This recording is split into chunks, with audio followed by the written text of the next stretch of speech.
Au nom du Père et du Fils et du Saint-Esprit. Amen. Fais-nous connaître Dieu le Père, révèle-nous le Fils, et toi leur comme esprit, fais-nous toujours croire en toi. Évangile de Jésus-Christ selon saint Luc. En ces jours-là, parut un édit de l'empereur Auguste, ordonna de recenser toute la terre.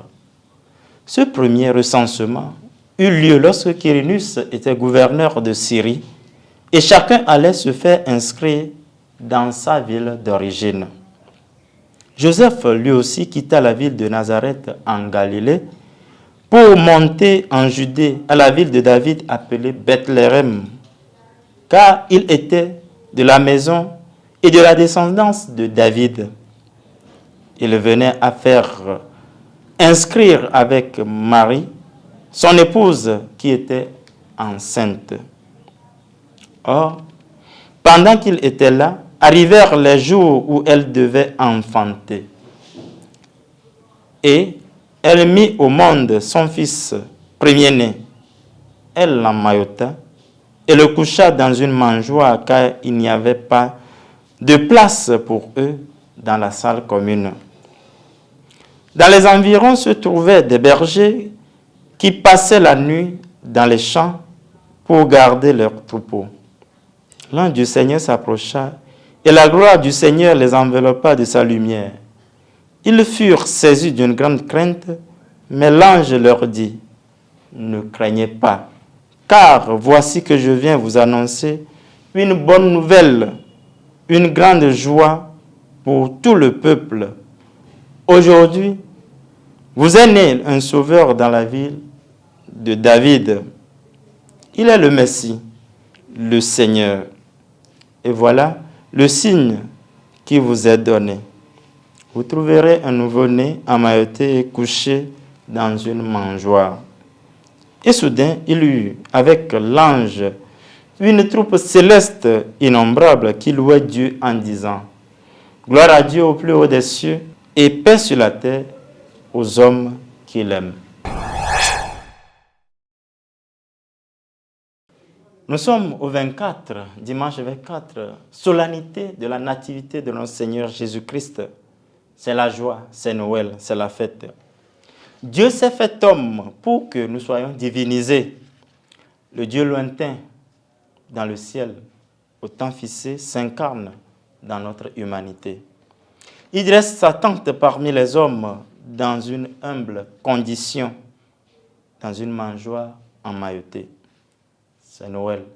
C'est le mystère du Dieu venu dans la fragilité, dans l'humble condition pour que nous soyons sauvés.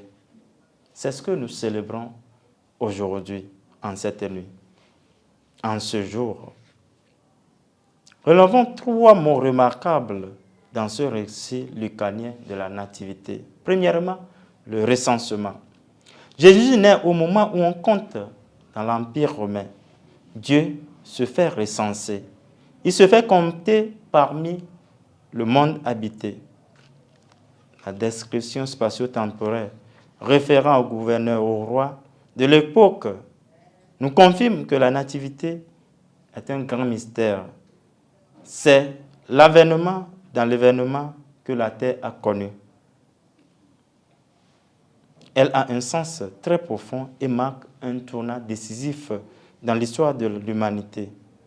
Ce n'est pas un fait ou bien un récit vulgaire, inventé, compilé, abafoué.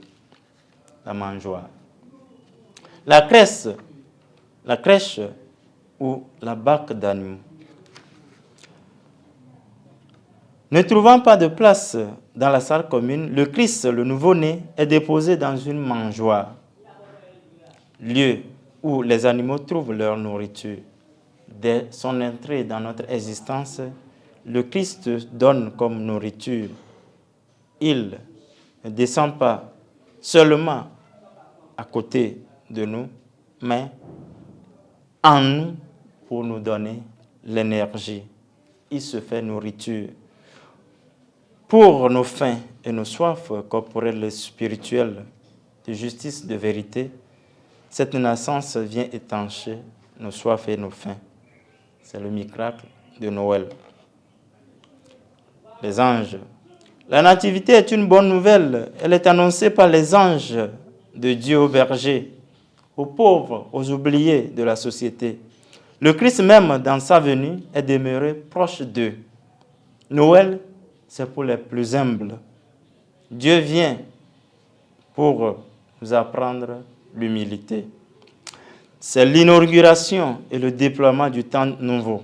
Noël, c'est l'annonce de la joie qui doit jaillir du tréfonds de notre cœur. Noël nous apprend à oublier un tant soit peu nos routines et se saisir de l'occasion que Dieu nous offre de chanter le gloire à Dieu. Gloria